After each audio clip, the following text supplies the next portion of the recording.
Another question from Sharanya.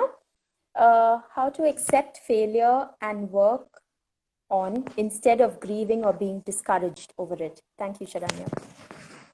Thank you. Lovely question. And I think it's important for us to change our attitude to failure, right? So very often failure, particularly in the Indian education system and our culture, we tend to give it a bad rap.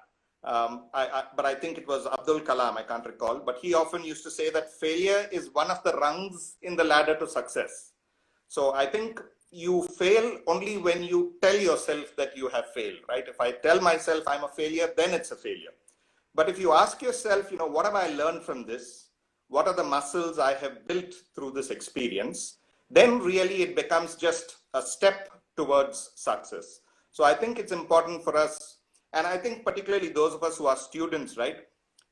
Don't make such a big deal of the things that, don't go perfectly, because in your long life, later on, you'll discover this is just one small dot, right? So, and I often say there's a difference between saying, I failed in my accounting exam versus I am a failure, right? There's a big difference between those two sentences. So it's important that we don't identify with a failure. It's an event, okay? I failed at this. All of us have those moments. But the difference between, someone who really succeeds is that he treats that as part of the success process. So don't grieve about it. Make the best of it, learn from it, and it will really shoot you forward in your journey to success. Thanks, Leo. But if I might just, put you on the spot and ask you, what is a failure that you have learned from yourself? Oh, I think, definitely one of the big failures on my part is early on in my career, right? When you try to do a lot of things yourself, right? You think that this problem I have to solve.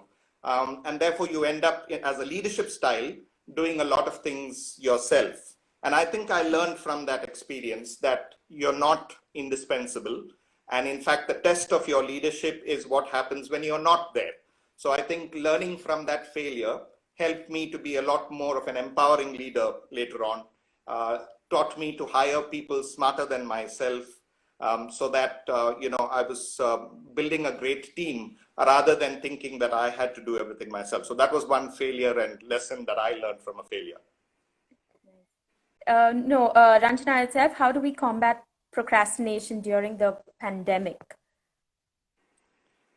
We did speak about this. Yeah, we did speak about it. But again, if I would summarize it in a nutshell, Ranjana, I think it's important to decide what are my priorities, right? Particularly during the pandemic, when we seem to have a lot of time on our hands, it's all the more important for us to prioritize, because otherwise the days will just slip through our fingers, right? Time will just pass off. If I'm just watching Game of Thrones or, sitting on Facebook, it will just be, gone, and you just look back. So I think it's important to prioritize. So I think that's how I would suggest combating procrastination, by saying, here are 4 things that I must achieve this month, that are important for me to achieve this month. Then automatically you make time.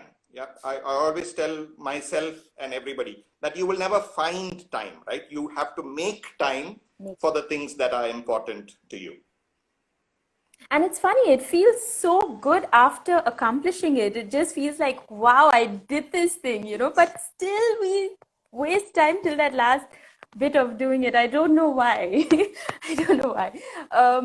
So I don't know, this is a slightly off topic, but being a kindergarten teacher, how do we deal with the stress and these online classes, PPT classes, the stress of presentation? Yeah, the stress of online classes. No, first of all, Crystal is a teacher at a kindergarten school in Bangalore. No, thank you so much for the question. And first of all, congratulations to all the teachers, right? I mean, I really cannot congratulate you enough for how all of you have adapted to what is a very difficult mode of teaching and learning. When we are used to the intimacy of a classroom, to suddenly move to online, it is definitely, more difficult and more stressful. I think what I find helpful is to focus on the children, right? Why am I doing this? I think the why will help me get through a difficult online class. I shouldn't stress so much about the what of the topic or the curriculum, whether it was covered. If I'm more focused on the fact that here are 30 children who would otherwise have been just, sitting around and not knowing what to do. And here I have an opportunity to engage with them. If I focus on the children, I think it helps to deal with the stress a little better. So don't worry so much about the curriculum and the topics, and just think about it as a time that it's a difficult time for all of us. But I'm serving the children, right? In this time of 1 hour that I'm working with the children, I'm serving them, I'm supporting them. I always find when you focus on the children, then the stress is a little more easier to manage. It doesn't disappear, but it's easier to manage. Thank you, and again, congratulations to all the teachers for their wonderful work during the pandemic. Thank you. And for all of you listening that are not a part of TalentEase, but one of the foundations or pillars of TalentEase is the child at the center. And that dictates the way we take classes and the way, sessions and our interaction with students. And I remember, Leo, on one of my first sessions in Bangalore at a college, he said to me, when you're confused or when you're in doubt, do what's best for the child. So that's always kind of stuck in my mind. And thank you for that, Leo.